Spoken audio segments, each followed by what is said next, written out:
O câncer é algo que nos deixa arrepiados e assustados enquanto tentamos entendê-lo e encontrar maneiras melhores de combatê-lo. Descobrimos um paradoxo biológico que permanece um mistério até hoje. Animais de grande porte parecem ser imunes ao câncer, o que não faz muito sentido. Afinal, quanto maior o animal, maior seria a probabilidade de desenvolver câncer.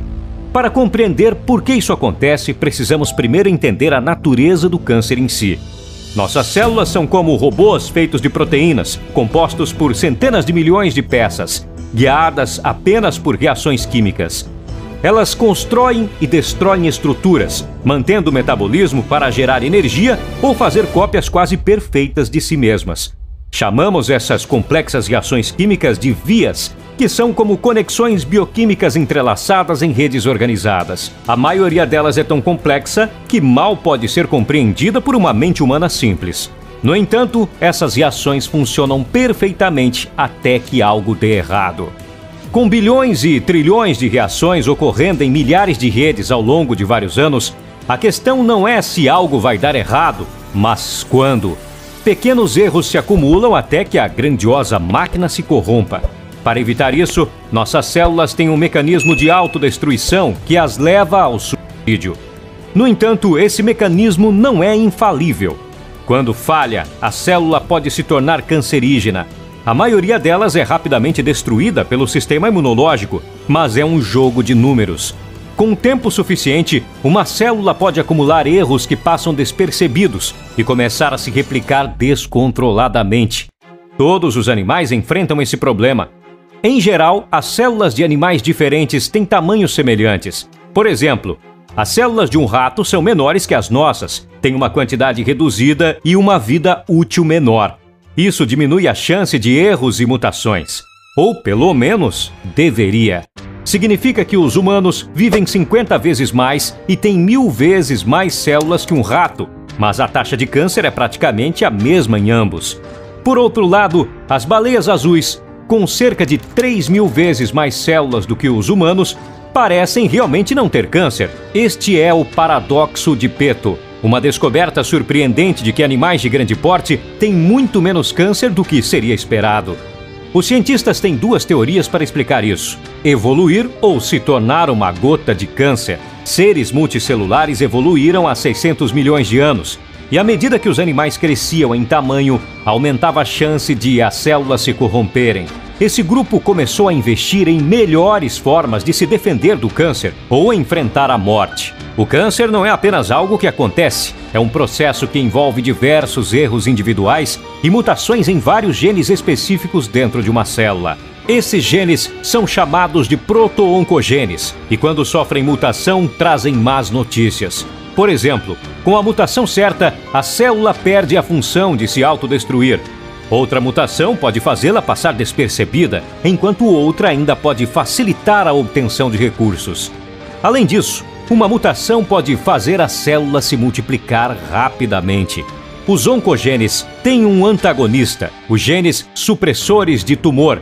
Eles previnem mudanças críticas ou ordenam a autodestruição da célula se não houver reparo. Os animais de grande porte têm um número maior desses genes, o que significa que as células de elefante requerem mais mutações que as nossas para desenvolver um tumor. Eles não são imunes, mas são mais resistentes. No entanto, essa adaptação provavelmente veio a um custo, embora os pesquisadores ainda não saibam ao certo qual. Uma possibilidade é que os supressores de tumor tenham acelerado o envelhecimento dos elefantes ao longo do tempo, ou diminuído a velocidade de cicatrização das lesões. No entanto, ainda não temos certeza. Outra solução para o paradoxo pode ser algo diferente: hipertumores. Sim, você entendeu certo. Hipertumores são nomeados conforme os hiperparasitas, os parasitas dos parasitas. Hipertumores são os tumores dos tumores. O câncer precisa de uma maneira de destruir a cooperação normalmente presente entre as células, que trabalham juntas para formar estruturas como tecidos, órgãos ou elementos do sistema imunológico. No entanto, as células cancerígenas são egoístas e trabalham apenas em seu próprio benefício. Se tiverem sucesso, formarão enormes grupos de tumores que podem ser muito difíceis de eliminar. Criar um tumor é um trabalho árduo. Imagine milhões ou bilhões de células cancerígenas se multiplicando rapidamente. Elas exigem muitos recursos e uma grande quantidade de energia. O volume de nutrientes que conseguem extrair do corpo é um fator limitante para o seu crescimento. Apenas as células cancerígenas têm a habilidade de construir novas veias diretamente nos tumores para se alimentarem, mesmo que isso signifique alimentar o que a está matando. Aqui, talvez as células cancerígenas estejam de fato selando o seu próprio destino. Elas são inerentemente instáveis e continuam mutando, algumas mais rapidamente do que as células saudáveis do seu corpo. Elas continuam esse processo até que, em algum momento, uma das cópias da célula original pare de cooperar com as outras. Isso significa que assim que o corpo de repente se torna um inimigo, lutando por nutrientes e recursos escassos, uma nova geração de células mutantes cria um hipertumor. Em vez de ajudar, elas cortam o suprimento de sangue das células cancerígenas originais, levando-as à morte por falta de nutrientes. Esse processo pode ocorrer repetidamente, prevenindo que o câncer se torne um problema para os grandes organismos. Isso poderia explicar por que os grandes animais têm mais desses hipertumores do que se pensava. Eles simplesmente podem não ser grandes o suficiente para serem notados. Por exemplo, 2 gramas de tumor representam 10% do corpo de um rato, enquanto são apenas 0,002% do corpo humano e 0,00002% de uma baleia azul. Todos esses tumores exigem um número específico de divisões celulares e têm um certo número de células. Portanto, a antiga baleia azul poderia ter vários cânceres minúsculos e simplesmente não fazer diferença para ela praticamente.